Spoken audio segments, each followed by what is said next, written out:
Nuclear fusion occurs in the core of stars when the density and temperature are high enough.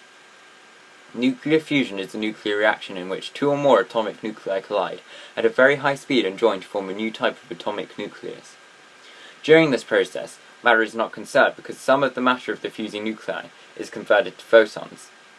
There are different fusion cycles that occur in different phases of the life of a star. These different cycles make the different elements we know. The first fusion cycle is the fusion of hydrogen into helium. This is the stage that our Sun is at. In stars with a very high temperature, there are other fusion cycles that take place. At higher temperatures, helium burning produces carbon. Finally, at even higher temperatures, the heavier elements like iron are formed. The fusion reactions occurring in stars make neutrinos that reach the Earth.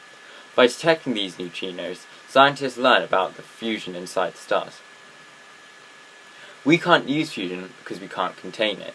In order to reach fusion, you need extreme temperature, a minimum density, and a minimum confinement duration.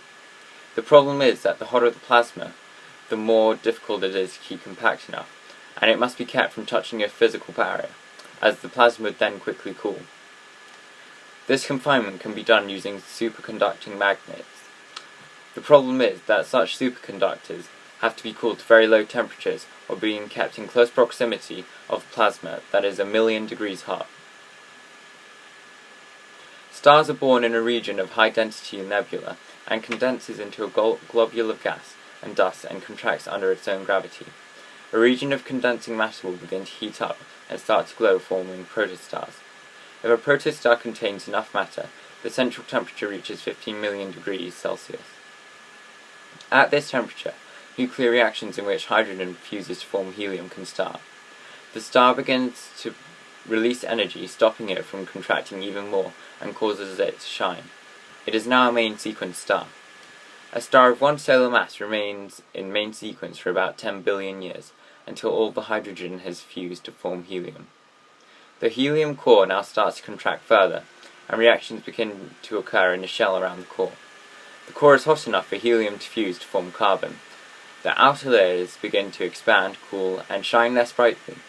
The expanding star is now called a red giant. The helium core runs out, and the outer layer drifts away from the core as a gaseous shell. The gas that surrounds the core is called a planetary nebula. The remaining core, that's 80% of the original star, is now in its final stage. The core becomes a white dwarf. The star eventually cools and dims. When it stops shining, the now dead star is called a black dwarf.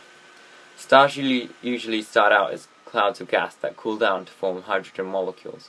Gravity compresses the molecules into a core and then heats them up. Elements do not really form out of nothing in stars. They are converted from hydrogen through a process known as nuclear fusion. This happens when the temperature of hydrogen goes up, thereby generating energy to produce helium. Helium content in the core steadily increases due to the continuous nuclear fusion, which also increases a young star's temperature. This process in a young star is called the main sequence.